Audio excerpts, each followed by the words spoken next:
Well, it's been a while since we've done one of these. In fact, it's probably been since sometime last summer. But I really like when the weather breaks and, uh, you know, I lived 8 years in Florida and I got hooked on that weather. Well, we don't have that weather where I live now. But when we do get it, I like to be outside in it. I love to enjoy it. And so I do enjoy when we get to this kind of weather to do some of these on Fridays. We call it Friday Live. I like to do it outdoors. So, welcome to my little backyard paradise. You can hear the neighbor's dog, but that's okay. Uh, I wanted to give some analysis, and there won't be any video clips in this. This is just kind of me rambling on a Friday, drinking a cup of coffee. But I wanted to talk about some of the GOP backlash to the Trump town hall on CNN. Now, we knew that the liberals were going to wig out. That was a given. In fact, that was part of the fun of it. Listening to AOC and some of these other libloons just absolutely lose their minds that CNN would dare give Donald Trump wind in his sails. What is the matter with them? We do know that the event was supposed to be 90 minutes in length. And at about an hour 10, they cut it off. And you know why they cut it off? Because Donald Trump was absolutely making mincemeat of Caitlin, the moderator, and the audience was eating it up. But what gets me is some of the GOP backlash. Now, of course, Ron DeSantis, who we're being told any time now is going to make his public declaration that he's running.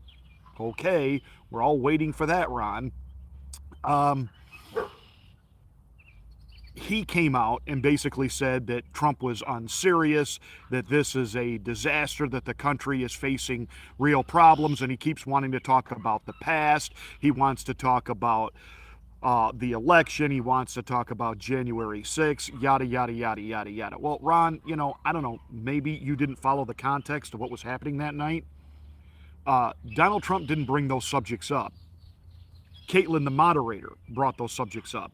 Now, yes, it's true that once you open the door for Donald Trump on those issues, he's going to talk. And he's going to be unfiltered, and he's going to tell you exactly what he thinks. And I know some in the GOP, you go into complete freakout mode because you think that's pushing away moderates, it's pushing away undecideds. I will say this. I wish President Trump would define it a little better. Rather than just constantly saying a rigged election, it was an election with issues, he could say. And, get away from, Dominion and all of that. And you want to talk about, look, because of the pandemic, the Democrats used this as a way to change election laws at the last minute. And judges stepped in even on voting day and allowed extra time, extra hours to be assigned for voting, allowing voting in places that would never be done before, voting that took place over weeks and months rather than in one day. And if Donald Trump would just stay on point saying, you know what, we had some issues in the last election, and the other side certainly took advantage of the fear of COVID, and as a result, judges stepped in, legislative bodies were not consulted in the changing of the election laws of their state. The judges upheld whatever changes were made at the last minute that did not even involve the legislature because governors decided to insert themselves into this process. And we just can't have that again. We have to have everybody votes on one day. You've got to be registered and you've got to have voter ID. If he would just stay on point with those three things, he will not lose moderates. He will not lose undecideds. So, Meatball Ron DeSanctimonious, okay, you see this as your open door. This is the way you're going to pummel Trump. I even heard some on the conservative media side of things go after Trump and the whole town hall debacle. Megyn Kelly, who's worked very hard to repair her relationship with the conservative right, and even Bill O'Reilly. Yes, he's still alive and he still does the No Spin Zone. He's got his own podcast.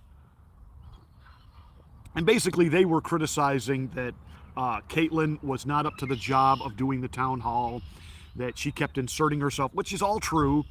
She came across snarky. And Bill O'Reilly was right. And I said this yesterday. as a moderator, you're there to do a couple of things. One, keep the thing moving along, because it's a town hall. It's not about you, it's about the people sitting there. They get to ask questions.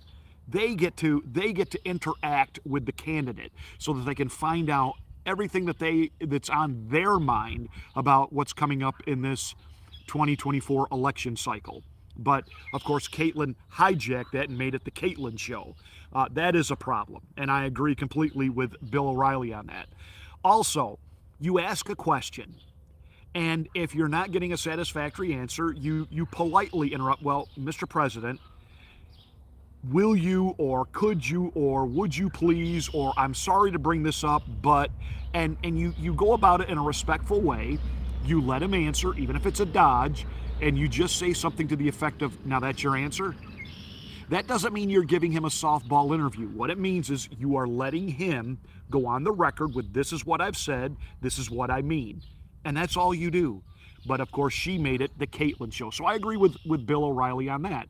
Where I disagree with Bill and Megan is that they're lamenting that this was not serious and substantive. It actually was serious, and it was substantive. It was Donald Trump in his element. Now, I know why the libloons are in meltdown mode. The audience loved it. And this is where Donald Trump is, we would say in baseball, this is his wheelhouse. He was absolutely in his element, and any motivational speaker will tell you he owned the room that night. There's no ifs, ands, or buts about it. And Caitlin came across as the school teacher who kept trying to control the class clown, and the students were enjoying what the class clown was doing, and Caitlin just came across as kind of, oh, you're not going to like this. I'm going to get backlash for this. She just came across naggy and raggy. I'm sorry, she just did. And, constantly snarky, interrupting. No, you're lying. I know you are, but what am I? I know you are. Well, that's not right. That's not right. She, you hear these people keep saying, Donald Trump, right from the very beginning, he lied. All right. They never spell out what it is that he so-called lied about. Megyn Kelly even interviewed someone yesterday who he lost it over the fact that, Donald Trump was just allowed, for an hour and 10 minutes to lie. Yet, even this guest of Megyn Kelly's never once laid out what the so-called lies were. And talking about election irregularities is not lying. Even people like Tucker Carlson, who do not support the whole, rigged, stolen, Dominion, they don't. But even Tucker Carlson, in the last months he was on the air at Fox News, said, you look at this thing, there really were some troubling irregularities. There were issues that need addressing. And by the way,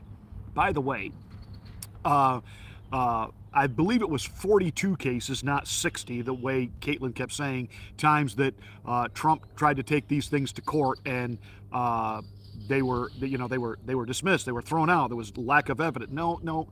The fact that a judge refuses to hear something doesn't mean there's not a case. That's just a point of correction. That's a fact check in real time. Here's what the GOP that are wigging out over what Donald Trump did don't understand. The days of getting into a point-for-point debate like the old debates of old, that's just not going to happen. That's just not going to happen. There is, and I know you don't want to hear this, but there is some entertainment value that needs to happen if you are going to hold the attention of the average voter, of the average person. Donald Trump did make substantive points. Now, Ron DeSantis accused him of trying to have it both ways on gun control and abortion. No, he's not. Donald Trump has been very clear. Let's take the abortion issue. He's been very clear. He is a Reagan-esque pro-life president, but in some ways, the most pro-life president this country's ever had. None of the other presidents that claim to be pro-life ever attended the National Pro-Life Rally in Washington, D.C. Donald Trump did. Donald Trump came down and addressed them. Other presidents didn't. They may have sent their well wishes. They may have sent a surrogate with a letter from the president. Donald Trump made appearances. Donald Trump gave us a pretty conservative Supreme Court and federal judges, over 300 of them, that are definitely pro-life. Donald Trump put the pressure on, and we got the overturning of Roe versus Wade. Now, I know the left wanted to spin that as making abortion illegal. No, it didn't make abortion illegal. It is what it should have been. It is at the state level, and the states will decide. Roe v. Wade, why it was bad. It's not about abortion. It's about the point of law. Why it was bad is it was never anything that had been legislated. Congress did not enact a law regarding abortion. The judiciary stepped in, and they legislated from the bench. They found something obscure about the right to privacy and interpreted that as a right to abortion. That's nonsense. It's bad law. For years, even Democratic lawmakers and lawyers were saying, we've got to deal with this because this is bad law. And once they no longer had the covering of quote-unquote Roe versus Wade, it now forces the other side to actually come to the table and bargain. And so what we're having happen in states now, most of them that have enacted an outright abortion ban, the courts have stepped in. So we're now at the point of negotiation. Can you not have an abortion after 3 weeks? Is it after 6 weeks? Is it after 20 weeks? You've got the insane Democrats that want it right up to 40 weeks, right at the very moment of birth. You had the guy that got bounced out of Virginia saying that the baby would be born and then the mother and the doctor would have a decision of whether or not to execute the baby. By the way, Barack Obama proposed this as a state law when he was a state senator in Illinois.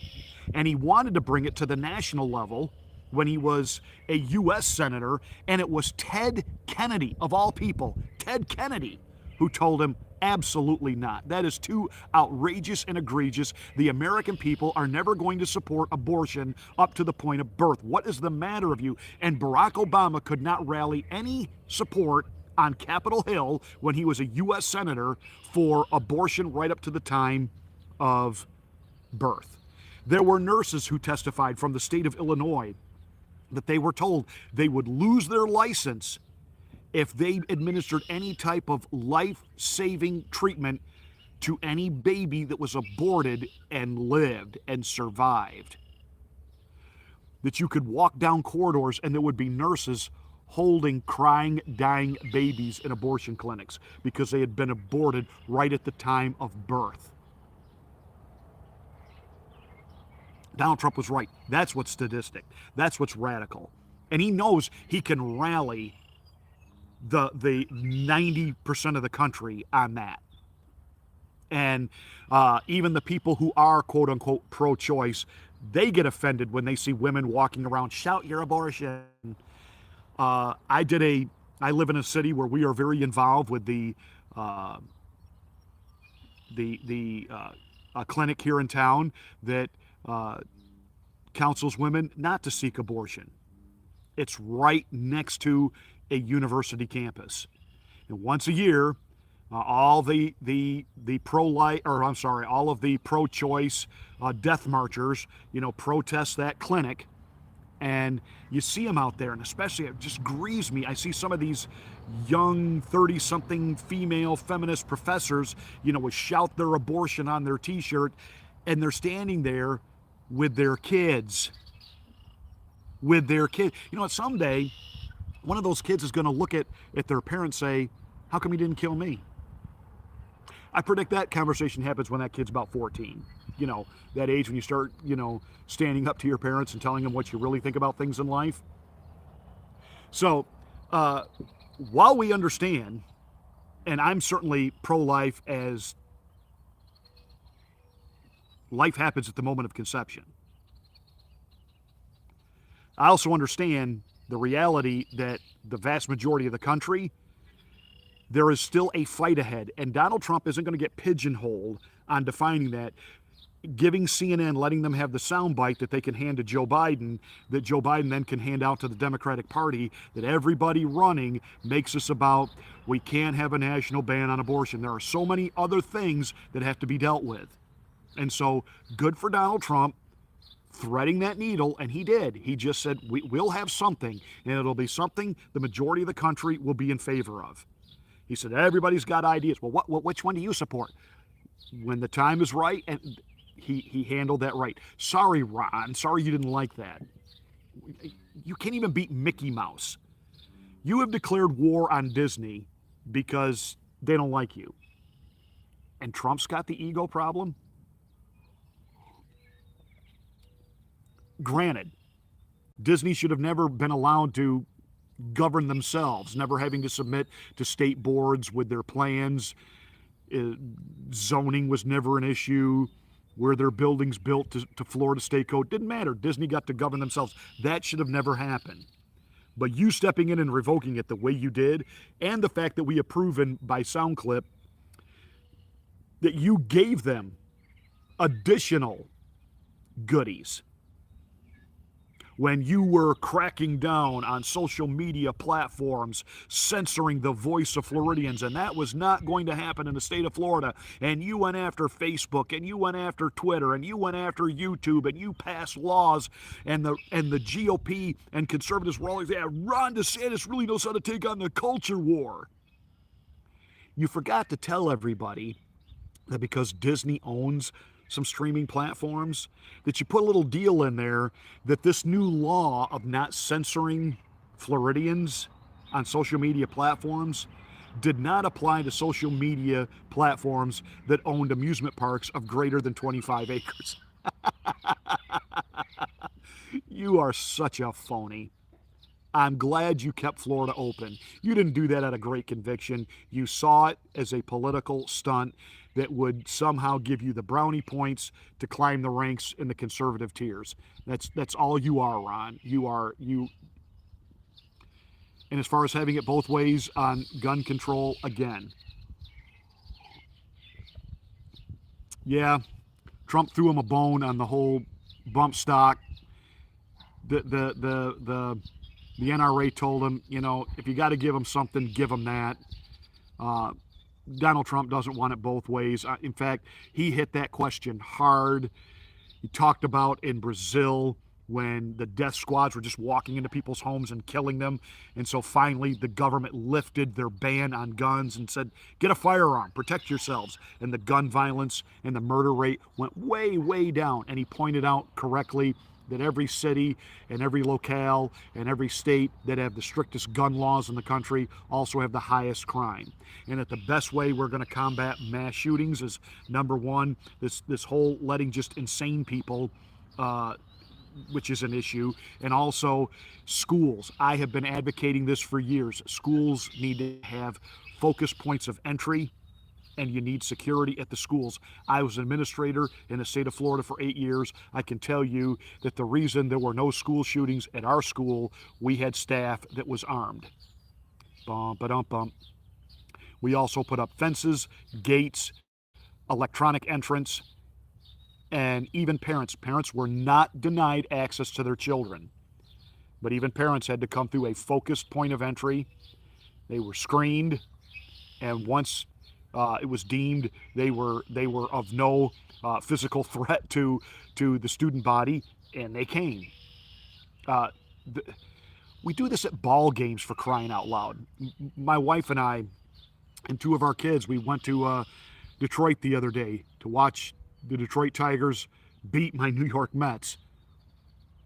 My wife took her pocketbook with her, and it was deemed too big, didn't fit in the little plastic tray. We had to walk around and take it to a place where her pocketbook could be secured until after the game.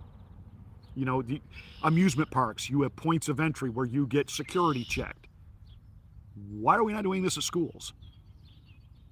And, the vast wide open campuses, they do have these things called fences.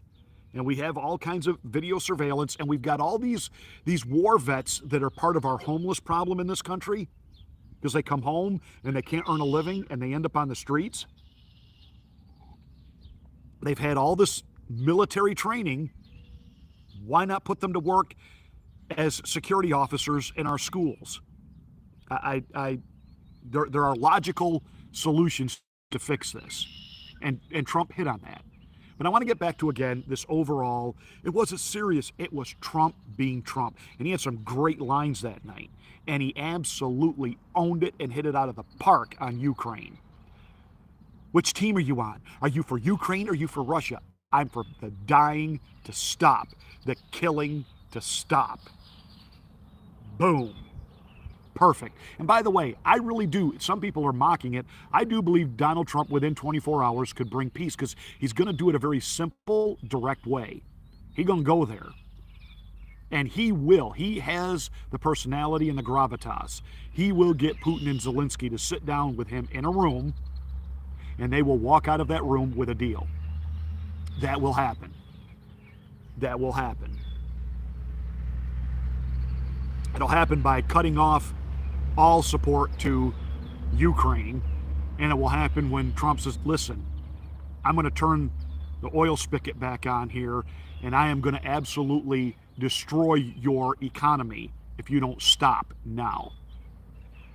So that will happen. Trump owns that issue, and the only way that gets taken off the table is that becoming now really an exclusive Trump issue, is if Joe Biden tomorrow stops this thing, and he's not going to, because of all the grift that was paid to Hunter that was not allowed to be talked about, and all the laptop, part of those election irregularities of 2020.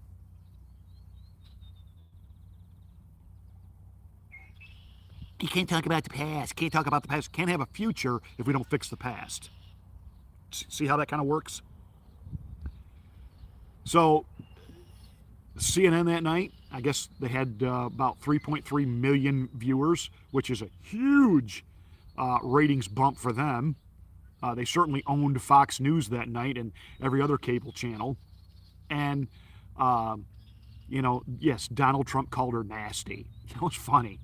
But I did notice he's woke now. He didn't say, you're a nasty woman. He said, you're a nasty person. So, he did the whole he, them, thee, thou.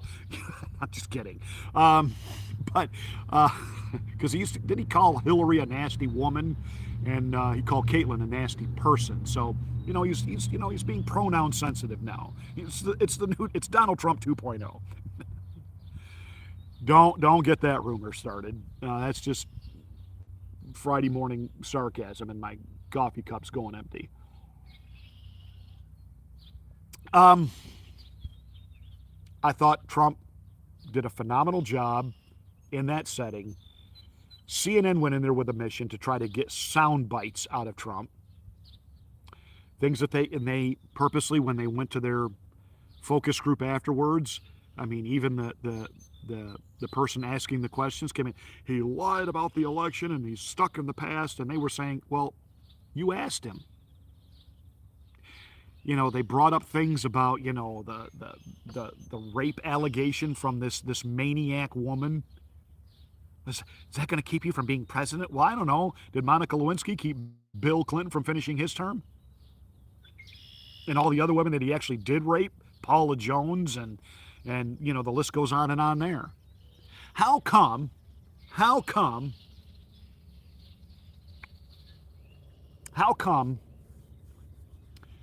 they didn't want to talk about the things that are really troubling America? I think in that hour, 10 minutes, there was one question on the economy.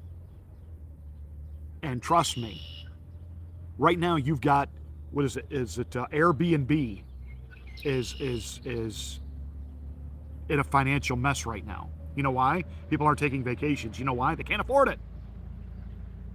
Can't afford it. They're vacationing from home now. So in economies like this, cheap things like backyard swimming pools become now a new thing, and people they stay home. They take day trips. My taking my family for a day to Detroit, that'll be it for us for a while. And that's just the reality of it. Didn't talk about the economy. Didn't talk at all, really, about the border crisis happening. She wanted to get snarky with him over how many actual miles of wall he built. You can talk about the fact that Ukraine really is the possibility of nuclear war and World War III. And all she was concerned about was, which team are you on?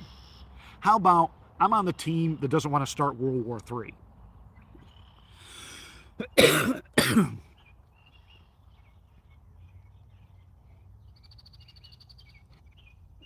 So, for those GOP who are upset with Trump, they've simply outed themselves as the never-Trumpers, as the rhinos. For some of the so-called conservative commentators who didn't like the lack of seriousness of how that town hall went down, I know what to tell you. This is Trump's strength. This is how he communicates with people. This is what resonates with people. And I am telling you, as a pastor, I talk to lots of people. Young people have been watching these clips. Now, trust me, teenagers and 20-somethings and 30-somethings did not watch the town hall the other night. They didn't watch it. But because of all the buzz, they're watching the clips online. They're going to YouTube. They're going to TikTok. They're hearing Trump say, "You're a nasty person." They're hearing Trump say, "I want the killing to stop." They're hearing Trump say, "Yeah, when I was president, I was not about using the debt ceiling as negotiation. Now I'm not president, so now I'm for it." They're hearing Trump be Trump. They're hearing Trump give answers. And trust me, don't misunderstand this. Trump knew exactly what he was doing that night. See, Trump gets it. The audience it wasn't just about the audience watching live. It was about making sure there was something to talk about the next day that would drive everybody who didn't watch it to find it online. Bum, ba-dum, bum. You have yourself a great weekend.